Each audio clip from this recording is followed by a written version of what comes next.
Well, these are not images from a disaster zone. These are actual scenes from the Ukrainian capital taken overnight.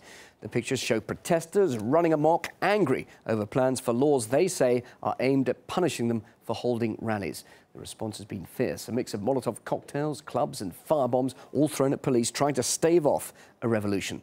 Alexei Yarashevsky is in Kiev for RT. It's morning now in Kiev, but the tension at the riot place where the events unraveled in a very violent manner yesterday are not dying down. You can see what remains of the police cars and police buses which were burnt yesterday. A pretty depicting picture of what happened here yesterday. Over there, just literally 50 meters away from here, are the police lines. The riot police, the special regiment called the Berkut there, trying to secure the governmental quarter. Yesterday on Sunday, the protesters gathered for a typical rally. After that, they decided to storm the governmental quarter and the clashes with the police erupted. We have information that more than 70 police officers have been delivered to hospitals with different injuries. They still remain pretty much over there. We saw some very brutal scenes of the police officers being beaten up. Also, there was some violence from the police. Reportedly, they used rubber bullets against the crowds. We can see from time to time molotov cocktails, rocks and flashbangs are being thrown from both sides towards each other.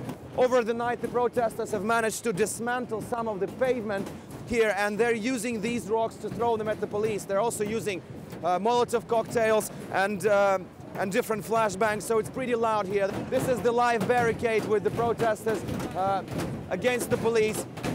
They're still here. We can see like literally several thousand people. The numbers are expanding as the day progresses. Really unclear where this is all going to go, but so far it's been very, very tense. The word on the ground is that the police may actually try to assault the barricade on the Independence Square, which has been there for almost 2 months now, and this may end in very violent scenario. Just to give you the idea of how serious this whole thing is here, the protesters are installing a catapult, a ballista, a medieval weapon to make sure their projectiles, molotov cocktails, rocks are actually be able to reach the police lines, which are literally 70, 80 meters away from here. We also do know that President Yanukovych has met with some opposition leaders and he's ready to hold negotiations with the opposition, but this is not the talk of the town right here. The people are still very much determined for the government to resign, for the president to step down. This is their goal. This is no longer a pro-EU protest, which it was at the beginning of this whole protest story in Kiev. This is a purely anti-governmental movement. We are certainly following all the developments of what's happening in the Ukrainian capital, Kiev. Well, these are pictures of the aftermath of the battle between activists and police.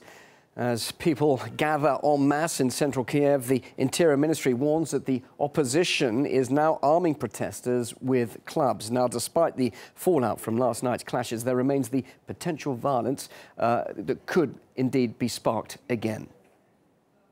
Well, dozens of policemen remain hospitalized in Kiev with head injuries, fractures and poisoning by unknown substances. The president has called for dialogue to prevent further violence. But despite this, the EU is sticking to its position of blaming the local authorities.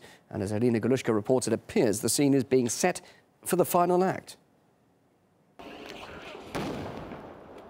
As rocks went flying and police buses went up in flames, the opposition leaders very quickly found the men responsible for the mayhem. Ukraine's president, Viktor Yanukovych.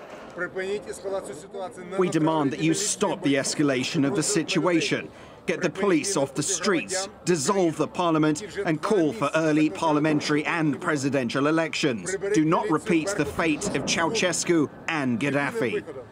The fact that the riots were started by several hundred protesters hailing from the ultra-nationalist camp on the Independence Square seems to have been swept under the carpet. The police had to withstand a shower of rocks and molotov cocktails. The government, an avalanche of criticism for using water cannons and rubber bullets to contain the raging crowd. The increasing tension in Ukraine is a direct consequence of the government failing to acknowledge the legitimate grievances of its people. The US will continue to consider additional steps, including sanctions, in response to the use of violence.